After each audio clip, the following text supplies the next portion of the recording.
My question to you real quick was, is Volskaya usually banned over here? Give or take, it's like about 1 in every 5 games it's banned. Okay. It disappears every now and again. Excellent. But here we go. Malfurion banned out first for SPT. Now the response in BTG, what are they looking to ban? You know, something like Medivh banned frequently, Garrosh perhaps, Stukov maybe. We will have to find out, but it is the Medivh as the hover likely going to be the ban. But do they want to remove all cheese potential?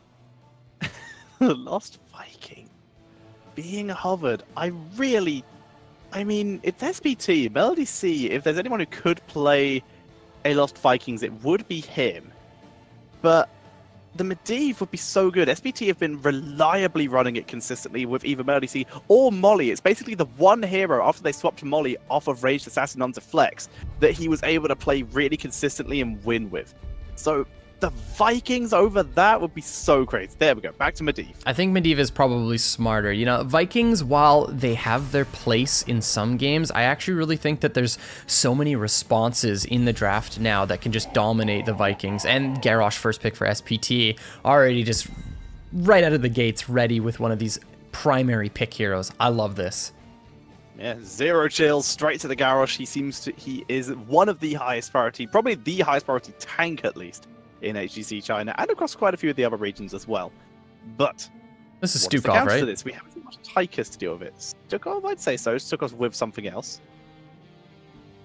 Probably. Hanzo also is a pretty good response into the Garrosh.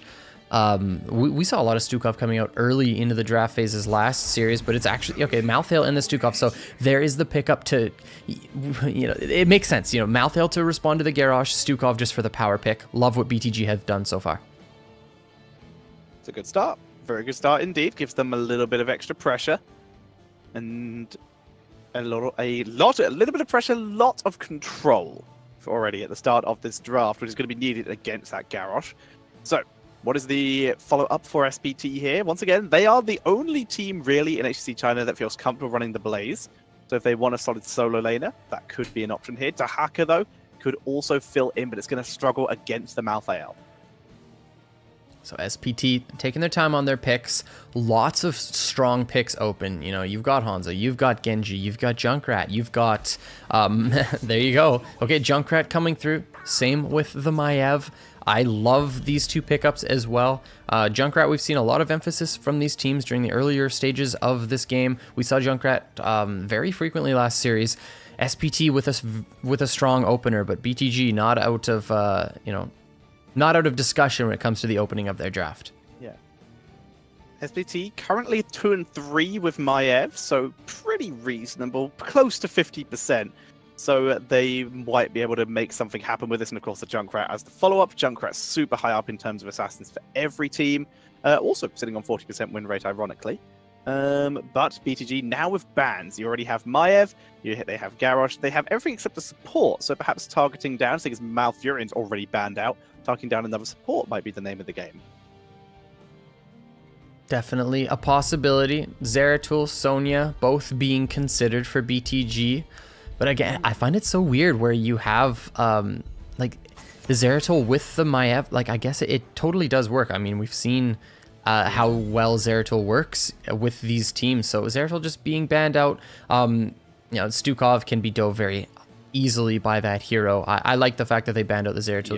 Yeah. Just remove these trump card potentials from SPT. But they've got Garrosh, they've got Maiev, they got this Junkrat. Lots of big picks for SPT. What is this ban? Probably, if I had to guess, probably something like a Genji, just removing a little bit of wildcard potential, or a solid tank, someone who is going to be able to duel against the Garrosh a little bit, or survive the toss-in. So something like that is where I'm leaning. Yeah, something Genji Hanzo or a tank for sure. That's what it looks like to me as well. Nothing really that super shuts down the likes of. Okay, I was just gonna say the only thing that really shuts down the members of SPT is a Diablo against the Junkrat. So I like the fact that Diablo gets banned out here. Yeah, that does make a lot of sense. And of course, Diablo challenges Garrosh as well, especially later on in the game. You know, can threaten even one-shots, basically, with a little bit of extra damage against the Garrosh. So I love that ban. It makes the most sense to me. I would agree. It works really, really well. Of course, Warden's Cage into the Apocalypse would have been nice on their side, but they already have Garrosh themselves, so you're not going to see that. So you might as well remove it from the enemy team instead. So BTG, their options for tanks begin to whittle down a little bit, but they still have so many. ETC, Muradin. In terms of unstoppables, they still have Johanna, so potentially Iron Skin to break out of the Warden's Cage could still be an option. Tyrael. But they would be struggling there because they don't have the counter poke potential with Junkrat already being on the other team. Yeah, I agree. Lots of warriors open at this point for BTG. Likely, I would say that they pick up like a Hanzo or something as well. Yeah. But they go with the variant. So you've been mentioning this hero quite frequently so far. This is the first time we've seen it this evening, but the early power that this hero provides, getting that taunt now at level 4 instead, which is likely going to be the pickup, let's be completely honest. And then Tychus as well, to challenge that huge health pool that Garrosh brings to the table. I actually like these 2 pickups for BTG. And right now, there's not a huge amount of burst damage to block with a shield wall. In theory, they could actually go with a Juggernaut a Juggernaut build with the Warbringer, just a full cooldown reduction percentage damage to deal with Garrosh even more. Yeah, lots of threat potential against this Garrosh, so BTG just willing to give that one up as the first pick, you know, not banning it, banning the Medivh instead, and just building around it, you know, challenging this Garrosh. And Stukov works well against Garrosh too. So I like that they're doing this, kind of like forcing the burden of execution onto SPT. But now, support needing to be picked up for SPT. It could be, what do we got here? We got Lucio, we got Uther, Rhaegar, yeah, so it's... Oh! Ariel! Greetings. What? Solo Ariel. We've seen a fair amount of Ariel. She's actually popped into most of the... to Europe, especially, several times now. But it's always been with a Kharazim, pretty much, and pretty much only on Battlefield. So seeing this on Sky as a solo support is kind of mind-blowing. Exactly, that makes a lot of sense on BOE just because of the race potential of the Kharazim. He's like not even a support at that point. Yeah, you know, and then you have the sustain from Ariel, but this is an Ariel with a Junkrat as your main or a Maiev as a main generator of hope. Yes, of course, there's the Sonya, but she's going to be the offlaner of the draft for SPT, so sitting in that offlane frequently.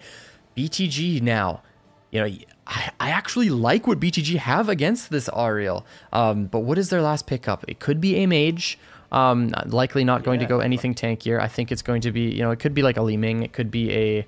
Taunt Chromie? It could be a Chromie, yeah, exactly. I would expect a mage here for sure. Let's see what BTG got.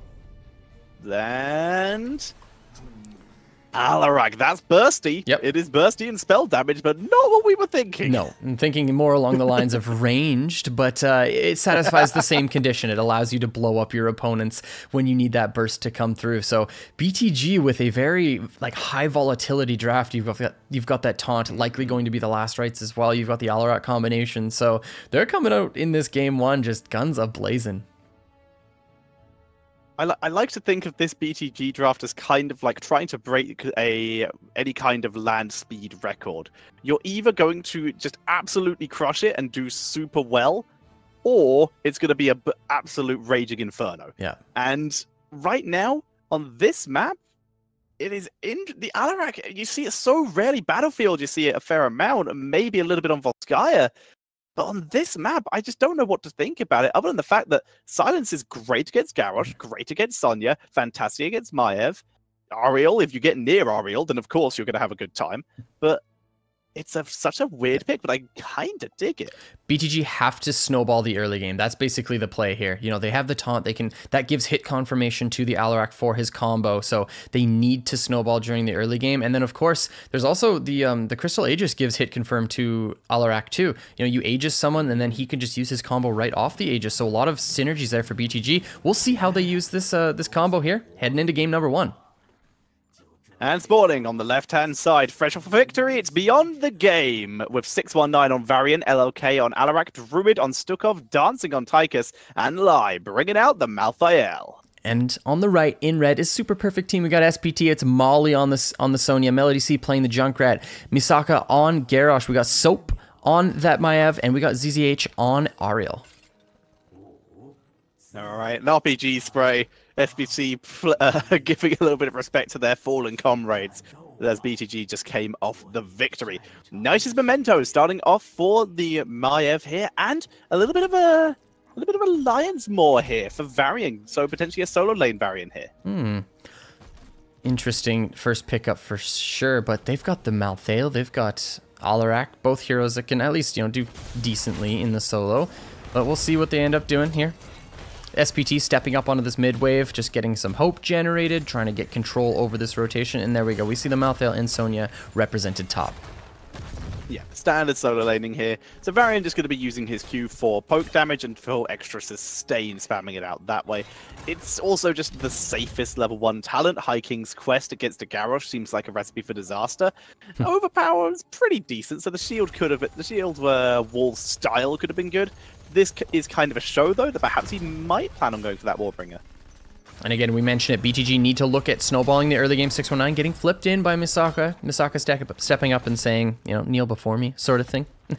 But BTG rotating down bottom, they're going to pick up their siege camp, and so far we've seen BTG actually do very well during the early stages of Sky Temple. We'll see if they dominate this rotation immediately onto siege, so they're starting out before their opponents, and SPT with the response of picking up their bruiser camp first. Last time we saw this sort of trade happen, the red team actually ended up losing the trade, and here we go, SPT holding just for a moment while Maiev backs and gets some health. I love what SPT are doing. Same. They are going to cap theirs now that they have everyone back in lanes again. Also, just quickly, your Garrosh impression is the politest I've ever heard. Excuse me, kneel sir. before me and such. Would it be possible for you to kneel before me, please and thank you? There you go. How Canadian, as we see Soap cleaning out the Siege Giant camp for his own team here, even using Spirit of Vengeance for the extra clear speed. That was an epic pun. Soap cleaning it out. I love it. Okay, so SPT with Sonya pushing topside, but now they have capped their bruiser camp, so the tempo is going to be in their favor for sure. Malthael is going to be able to clear this one out. Just huge clear potential from BTG. Siege camp picked up for SPT, so SPT actually have to rotate up top in order to clear this one out, because you know, BTG are going to be able to get a lot done on this front wall. Level 4 is here too, so taunt is available. Exactly, and now we have BTG with the blow-up potential. They have the opportunity for forcing people up here. They now have the chance to grab someone with that taunt if anyone steps out of position. And with the silence, they have to if they really want to clear. You can see Sonya desperately wants to whirlwind this, but is stuck just autoing due to that silence that Stukov. Finally, it looks like this push is going to end. The top tower not even taking any damage, so there was no way they could have really stayed there. LOK also getting a little bit punished by Soap.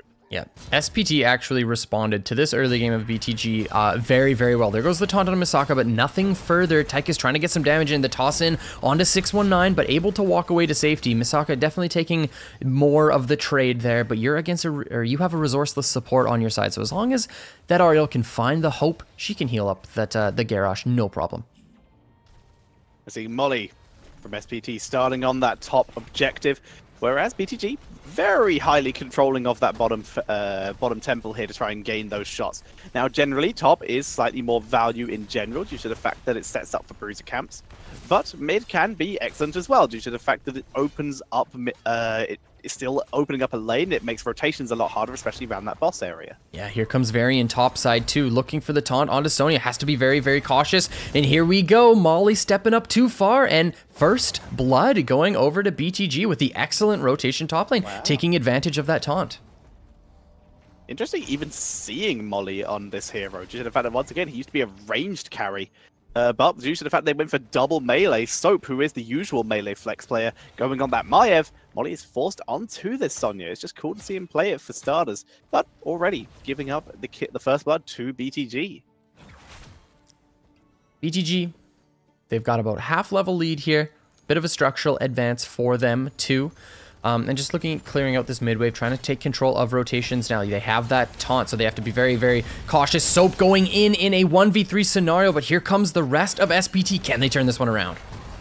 The Stukov silence is just so good. Chasing down Soap, but the into the fray by Garrosh. Coming in for the rescue. Good job, Misaka. But very nice positioning by BTG. That could have easily gone the other way. Yeah, that looked like an ambitious trade for the Maiev, but ends up getting away to safety. Now Melody C just looking at clearing out this wave, you know, playing safely here against this taunt, so you can't step up too far as the Junkrat, or you will be a dead rat indeed. But there goes the combo onto Misaka, so LLK looking to, you know, just try to further his team's advance here, trying to do more with their early game, because once level 10's hit, you know, Varian starts to lose a little bit of value. You know, he's obviously very strong throughout, you know, most of the game, but his huge opportunity is between the 4 and 10 mark when he gets the taunt. And speaking of LLK, we should talk about his build, Extended Lightning and the negatively charged here, going with that full Lightning, making it so he doesn't have to get too close to that Garrosh, putting himself in danger. Even Applied Force, which is the standard talent, to be fair, the extra push range, which allows you to set up combos a little bit easier. And of course, push people into the Silk of Silence, which is always fun. Yeah, absolutely. Okay, here we go. 10's coming in very soon for BTG. Likely... I think it's Shove. It looks like Shove to me, but it's Flail. You know, Flail actually just seems way more common in this region. We've gone over, you know, thoughts on that one. But BTG, with their 10, immediately invade the enemy Bruiser camp. You're talking about how powerful the Bruiser camp is during the second, basically, Temple phase, because it's so far away from top lane. And I love the fact that BTG take their 10 advantage and they just take that potential away from SPT. Junkrat could actually delay it with his concussion mine. Very clever here, buys his team time, because now Garrosh is actually going to get a couple free shots just due to the slowing of the rotation of BTG. I'm a big fan of that, as now both teams have level 10. We do still see shield wall, so full tankiness coming in here for Varian, not taking the risky play of going for that full percentage damage against the Garrosh. Okay, so we've got top being pushed for BTG a little bit with that Bruiser camp. It's going to be cleared out very soon, but... here we go. Here comes the fight. There goes the Riptar and the immediate kill onto Tychus. Making it look easy. There's the counter taunt onto Garrosh. Not the best target. Shield wall is down, and 619, he will actually be punished for this. He's got a little bit too greedy. And SPT, they pick up a double kill here, and well, this temple's theirs now. Yeah, that was an absolutely huge play by Junkrat, securing that first kill and then picking up the consolation prize, the mine, to boop Varian into further danger, picking up the second kill there. So SPT, they really come online with this level 10. And you know, we were talking about the strength of BTG during the 4 to 10, but as soon as 10s come in, SPT's team fighting composition is huge. It's going to be interesting to see how Ariel and Sonya play together, because if the Crystal Aegis comes out while Sonya's spinning, you know, it cancels that sort of thing. So there's a little bit of counter synergy there, but just seeing Ariel in general is so interesting to me. So far, we're not seeing the value other than the fact that it's kind of resources, but then again, Lucio could have been a thing. Yeah. I guess it's just to stop the single target blow up from Varian. That's all I can think about. Other than that, the value from it isn't becoming immediately apparent to me, but so far it's working because the fights have been very quick. And we'll see if the hero ends up being valuable for SPT, but there goes the taunt that we were talking about. Ooh, Junkrat. We were saying, you gotta be careful, man. You gotta be careful of this taunt, and there we go. Now, Last Rites was applied. Even though it doesn't get the last hit because of the changes to it, it now does still gain the stack from that. So still value for BTG. Unfortunately, that does mean it's now on cooldown. Oh, that's unfortunate. Detainment Strike is wonderful and gets swept. It actually technically died to the tower, but that's still a kill for SPT. Feels good if you are SPT. You know, you flip in that Variant and ZZH, putting Variant to sleep with that Detainment Strike. So nice job by SPT taking that kill bottom side. Level 13 is now available for them. So just a little bit ahead in this game, and they're going to take that advantage and look for an invade here. Going very aggressively forward. Okay. Misaka wants to try and get the Alarak. Interesting target to toss in here. Flaming Swipe is used. Where is the counter-strike here? Because it might have to be used if it's off cooldown. Getting focus. Warden's Cage is good. And SPT, another kill coming in for them at this stage. Yeah, and Taunt, I think, was not available there, but it didn't need to come out. So nice job by SPT invading with their 13s and finding that one pickup. Here comes the toss and the Detainment Strike onto Variant. He's in a lot of trouble. He was thrown into the boss stun, but the Stuck of Silence could be saving Variant. The Aegis this time was super good. Double taunt. The boss has been abandoned, as it's all about this fight now. Last Rites gets whiffed, so putting his body over Misaka's to block that Last Rites, forcing the misclick. And SPT, they just end up backing up off of everything. Molly onto the bottom temple immediately, but BTG, they're not going to let SPT take everything here. They're rotating down, and yeah, there we go. Immediately off of the temple is SPT, so they're respecting their opponents because 13s have just come through for BTG. And let's be honest, BTG have not found a a true team fight. You know, last fight that we saw bottom side, Tychus got immediately deleted before even the Odin got any value. So BTG, they want to try to find one of these team fights. They would love to, but right now SPT, they ain't having it. They back up. Junkrat rotates to top lane via Ripper Air, get there even faster, as they are able to, as SPT, clean out this middle temple, at least for the moment. Soap scouting with Spirit of Vengeance, Misaka just waiting, biding his time. Molly right now just gaining all the edges. He's the only one hitting something, so good choice for ZZH. I like Junkrat just immediately rotating up top with the Ripper Rare, just getting value out of that talent, clearing the wave, forcing Alarak to go top, and actually get the fort off of everything, obviously because the temple control, but still. Nice job by SPT picking up just additional pressure on the map. Ooh, two-person, and here comes a fight. Nice Odin to block the Umbral bind, backing out. Riptide is pretty decent, not enough damage though, as we see Soap pulling back as he's getting focused down. The flaming swipe's good for at least a little bit of disengage. Misaka's dropped low, but he's tanking through. Shots taken into the fray to save Soap as the target moves on to Garrosh with nowhere to go. Gives his life for his allies, but with Sonya already down, the kill is acquired. Lightning not enough to kill Soap. BTG, they win that fight, but they lose the shots. Chinese team fights are actually so interesting to me. On the bottom side of that fight, we saw the 1v1 between Malthael and Sonya, and that's all it was. You know, they could have been in the team fight together, but they just challenged each other. They're like, no, this is our solo lane matchup. We are fighting, and that's all it was, you know, and they actually ended up trading 1-for-1 almost identically. So very interesting fight there, but BTG, they find their way into this game. Yes, 16 here for SPT, but BTG immediately onto this boss. They want to pick this up. Yes, it can get some keep wall damage bottom side, and BTG, they're going to be able to pick up all of this soak across the map and be very well in this game. Yes, SPT are ahead structurally, but BTG are feeling fantastic off of that engagement. They absolutely should be. They did that really, really well here. By the way, Varian did still go for Juggernaut, despite not going for the Warbringer here. So just little bits of it, of percentage burst damage as opposed to consistent spamming of it. Still with the extra safety as well. Now SPT just all in onto the boss, just burn that down. We're seeing as there's no one pushing with it. There's nothing else on the map really value gaining. Mid fort's going to die eventually because it's made of paper mache at this point. So they're happy to just let that one go. Yeah, BTG, they recognize that all members of SPT are bottom side, so they push in. Oh man, look at mid.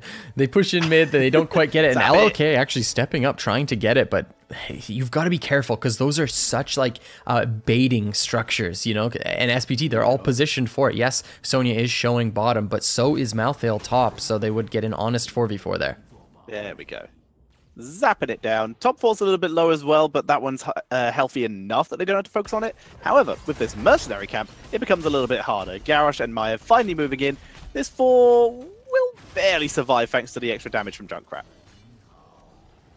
BTG, they got their 16s now. They're invading enemy siege camp, so that's going to be pushing bottom the entire time. Now, where do they go at this point? SPT, they're rotating down their Junkrat with that Ripper Air to clear out the siege camp, but SPT have to be cautious about stepping too far forward because then you're willingly stepping into a numbers disadvantage fight, and here we go. Immediate rotation out. Smart play by SPT, likely clearing mid and then going to sit on this bottom temple, but BTG, that means they have all of top lane completely free, and they step up and start getting structure damage. Yeah, they're doing well. BTG starting to assert their dominance in this map and putting the pressure onto multiple lanes with top lane already opened up. Once again, it's the Bruiser lane, so that is a huge deal. Bot lane and top lane on this map, definitely the go-tos. Bruiser lane / Siege Giant and Boss lane, which is quite fun. But let's see, BTG, they already are taking shots here, but they still move down for the XP in mid lane, or perhaps just for timing the Bruiser. Siege Giant, sorry. This is a very even game. Like, very even. SPT control over this bottom temple. Malthael is top-ish for BTG. But yeah, SPT are allowed to step up on this one. But here comes Malthael. So likely we're going to see a fight breaking out pretty soon. We have to watch for these 2 taunts from these warriors looking at the engagements.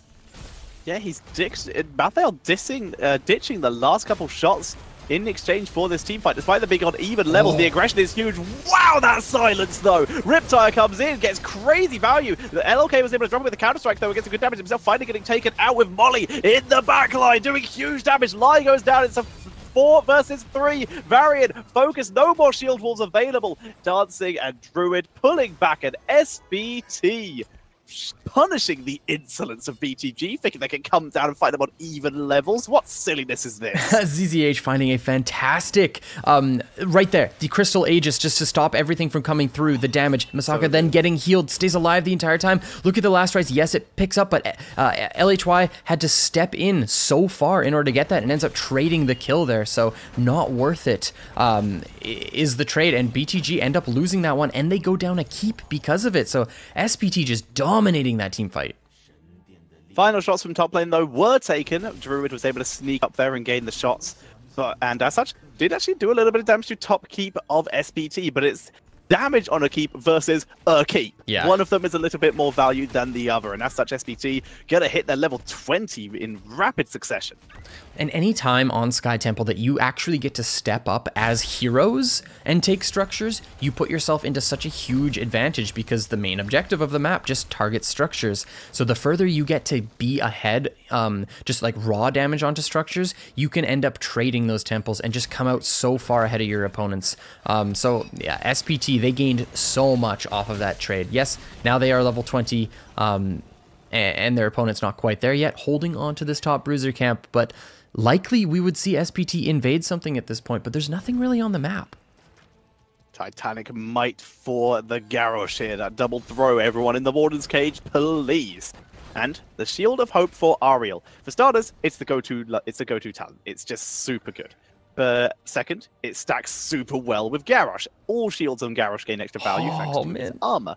And for third, well, the other options are Fly or the extra armor coming out of Aegis, which that one's not so bad.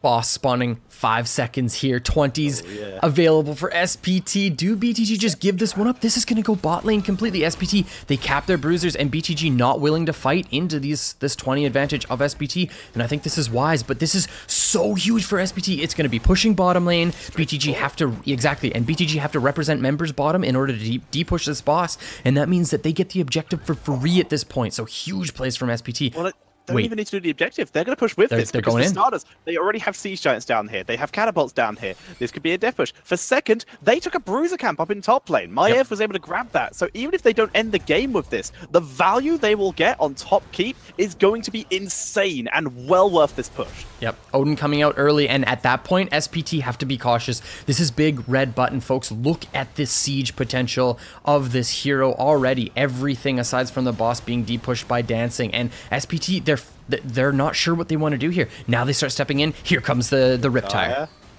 Moving in, flailing swipe for the turnaround. A great blower, but not enough for a kill. Garrosh getting focused down. Shield of Hope not landing on him. That's kind of bad news. The Aegis, though, keeps him alive. Misaka getting stuck in, but gets taken out by the last rights. And Tychus in the backline was able to kill off the Ariel. It's almost a full team wipe here. Junkrat's just sieging him from the back. Molly is going to go down. The boss falls 50% on the core as we see Junkrat fleeing for his life here. He is the last surviving member, but he's crazy disruption. He will prevent a counter end game scenario, and like we said, great value from this Bruiser camp on top keep. It might even get the kill. Go minions, oh, it does. Yep, it absolutely does. So even though SPT, oh man, this is just a huge moment for SPT. Even though they didn't end the game there, and they certainly had the tools to do so, I actually think that they misplayed that rush a little bit. But so even though they misplayed that one, they've opened up a keep and 50% damage onto the core. So next objective or two can likely just end the game for SPT. But now they're on completely even footing here. You know, they don't have this insane push bottom. They don't have this insane push top. So BTG are also very well in this game. Yes, they are. With these shots, middle keep gonna go down, but that's still gonna be, actually, it's gonna be close. Ooh, not enough. A couple more shots would have got it, but not enough. And as such, SPT, now they're in a good position. 2 keeps down, 50% on the core, 51 plus shield. SPT are pretty good. And look at this. Look at how safe they're willing to play here. They have no reason to come out their base. There's nothing on the map. Exactly. Just let the mercenaries push up to them. Don't get picked off by Varian, and you're going to have a pretty decent time. Mature play for sure. But we have to talk about the fact that if they're willing to play like this, oh, here we go, the taunt going in over onto Masaka. He's in a lot of trouble with the Crystal Aegis. The Aegis is good. Can they save him? Where's the Shield of Hope? Great Shield of Hope on Varian. tire gets killed off. It does not explode. As Misaka dropping solo finally saves himself thanks to the Groundbreaker at the level 1. Pulling back. ZZH in serious danger. He is the target. He can't even heal Misaka. Lightning finally finishes him off as the shield expires. There's the pullback by the Alarak. If they can get the kill, this could be huge. Down goes Ariel. It's a 3 versus 5 defense. But Molly pulled in. That's it. They get the kill. Mid-keep is low. They're going straight for Korkala. And I wanted to, we can talk about this after, so this is too exciting. So needs to try to make a play. Here comes the Warden's Cage, but the taunt goes out and goes down. BTG with the counter engagement here on the enemy siege camp. They pick up 4 kills, and now they have their sights set on the core. BTG with the huge turnaround in this game will be picking up game 1 in this best of 5 series. Absolutely incredible endgame. Junkrat reigns in the pain, but he is all alone. That is GG. And like you said, crazy turnaround. BTG taking game number 1. Okay, so it starts, the slippery slope of that game starts with the failed core attempt. I really think that SPT had all of the tools available to themselves in order to make that core happen. I think we can agree on that one for sure, but they just misplayed it a little bit. Yes, big red button came out, but then they backed off of that immediately. They actually had to force the members of BTG back even further so that they could get some freedom there, but they were pushed so far back, and then free damage went on the boss, and then they fought reluctantly at the end, and you know, getting the core down to 50%, they basically did no heroic damage to that core. That was all the boss almost. And then the other big thing was the fact that they were willing to do that, which meant that then they were going to give their opponents a level 20 to 20 fight. So the game was completely open. If BTG ever get a 20 to 20 fight and they win, they just end the game, which is exactly what we saw. So SPT, they had to end the game off that core push, or they had to not do it at all. I mean, they got top keep. If they hadn't all died at the end there, it would have still been great value. So it would have still given them much control for the next objective. I can see the logic behind it. But the fact is that they lost so many and gave their opponents so much comeback XP is kind of a big deal. I agree, and that's why I say either just do it or don't do it at all. Maybe they could have even just like said one person, maybe even just Junkrat top to do some damage onto the keep, and then that way they would have gotten the keep off of it, which is basically exactly what they wanted, and then not died at all, so no comeback XP. So that would have probably been the optimal play for SPT at that point. But BTG, they weaseled their way back into the game. They find those team fights, and man, that...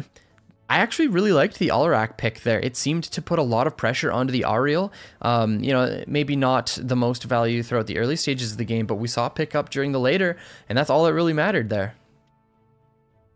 Really was indeed. So, game number 1, going over to BTG. After a victory over RPG, this is good. It's definitely encouraging for them after that loss on Sky Temple when they were in a similar situation to SPT, in fact. So, good to see by them. For the first victory in this series. 2 games away from going into the match versus the 1 to decide maybe who can move on to the final 2, which will be a guaranteed mid-season brawl position.